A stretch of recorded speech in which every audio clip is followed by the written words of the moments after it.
Obviously, Trump sees something in him. Ike, what do you make of that pick and really all of his cabinet picks so far?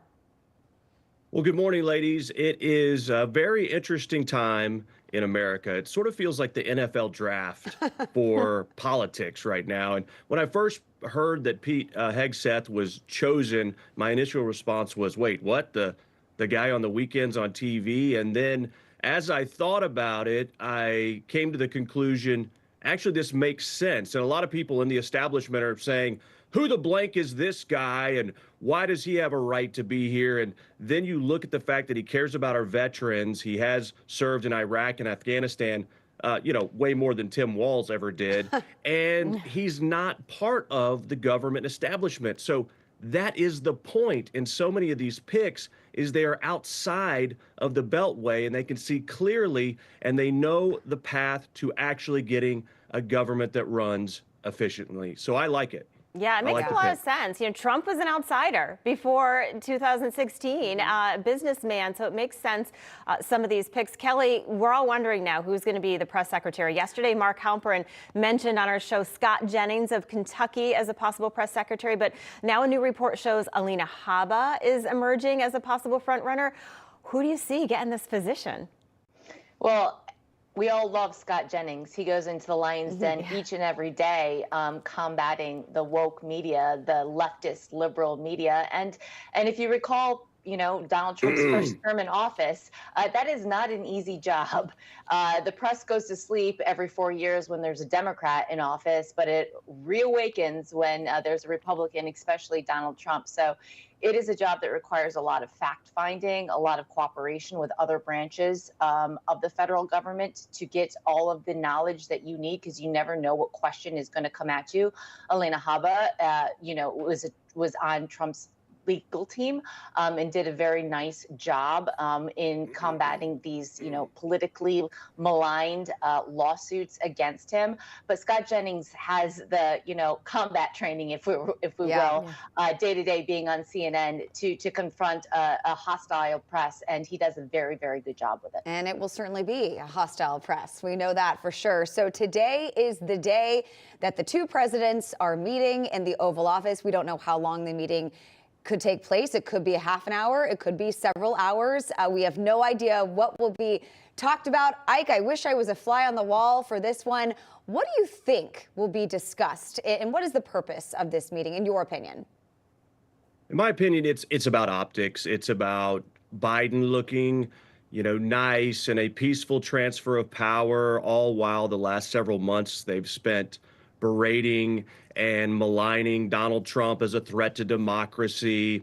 And so this is all about optics. And part of me wonders if it's a little bit of a dig to Kamala, maybe. We saw Jill Biden vote in all red the day of the election. And I wonder, actually, if the conversation is going to turn to golf. You remember the last debate where they had the argument about, who would win, and it got a little contentious there. I would absolutely pay a pay-per-view event to watch Trump and Biden play golf, but I'm not sure that they're going to talk much about that. I'm sure it's mainly about looking good and any other, sort of things they can check off their list. I don't think there's going to be a whole lot of progress. Remember, these guys don't see the government the same way. They don't see our country in the same way. And so they're not going to agree on a whole lot about the way to go forward. But I think it's all to look good and have the warm and fuzzies and show that, Joe Biden is trying to extend the arm. He's really, really concerned about his legacy. Yeah. I think that's the mode that Joe Biden is in right now, is let me manage my legacy as much as possible. But unfortunately, I don't think, no matter how much he tries to shine this thing up, it's not going to look good in history. Yeah, Kelly, you're taking a live look there at West Palm Beach. Former and future President Trump getting ready to head to D.C. for that meeting. What do you think, just to go back on that question, that they will discuss? And I don't know, imagine if you could see the two of them on the golf course in the next couple of weeks. Wouldn't that be funny? They do. You never know. Maybe that's what they're going to plan. Yeah, no, I don't think they'll be on the golf course anytime soon. Listen, this is just about optics. But if you recall the first meeting, the transition meeting between Obama and President Trump, there was James Comey in the room. And that's when they were hatching, Operation Crossfire Hurricane and the Russia collusion hoax that was planted before Donald Trump even walked into office. So there wasn't really a peaceful transition of power there. And I can't help but wonder if the Democrats have something else up their sleeves. Listen, Melania Trump declined to go today to sit with tea with Jill Biden. Reports are is because she was very upset about the raid in Mar-a-Lago where they went through. Joe Biden authorized it, where they went through all of her personal effects.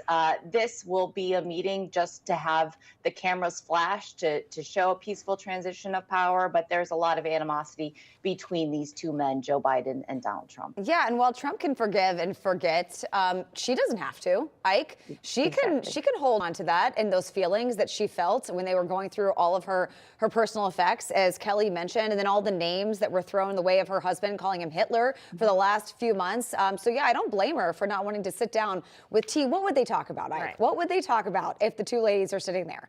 I have a feeling it would just be a lot of very cold stares, right? Yeah, I can't pretend to know what those two ladies would talk about.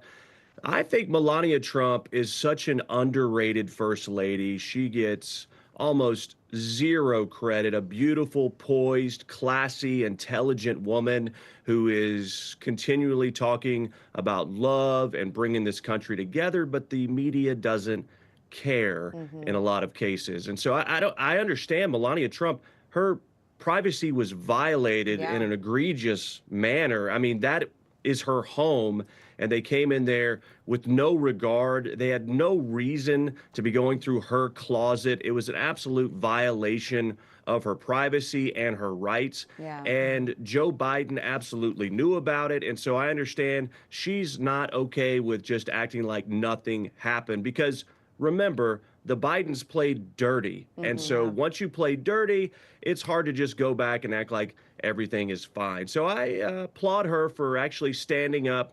And, you know, we understand that if they were going to have a conversation, it wasn't going to go very far anyway. I mean, did you see Jill Biden and Kamala Harris sitting next to each other at that veterans ceremony earlier this week? It was Icy, like ice icy cold. I would.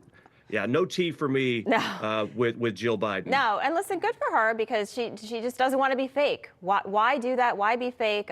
Good for her. And I do love how President Trump will always compliment her when they're on stage and talk about how successful she is with her book and everything. So I think that's always a great thing a husband can do. Kelly Sadler, Ike Wingate, thank you so much. Appreciate it. Thanks, guys. Thank you.